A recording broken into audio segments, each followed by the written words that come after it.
In today's video, I'm going to teach you how to add travel times to your Google Calendar events. This can be a real game changer for managing your schedule more effectively and ensuring you're never late for your important appointments. Let's dive right in and walk through this straightforward process to help you streamline your day.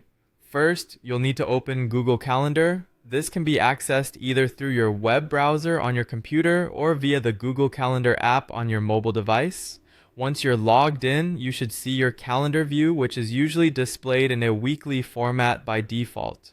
If you're seeing a different view, you can easily switch to the weekly view from the settings, which is located at the top right-hand corner.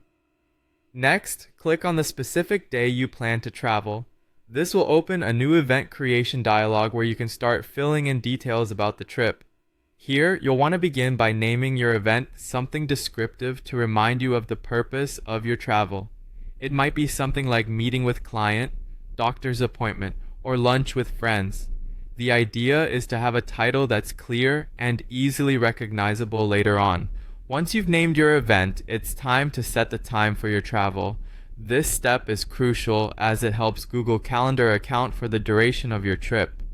In the dialog box, you'll see fields where you can enter the start and end times. Make sure these times reflect the period you expect to be traveling. This means including any time you'll spend on commuting, as opposed to just the scheduled meeting duration. Ideally, you should consider potential delays like traffic or public transport schedules. Google Maps can be used as a reference to estimate how long the journey might take. Now, move on to the travel section in the event details. Here, Google Calendar might automatically suggest travel times based on your typical locations or events. If not, you can manually input the travel duration. Adding this detail ensures your calendar blocks out the necessary time, preventing overlapping appointments and giving you a realistic view of your availability.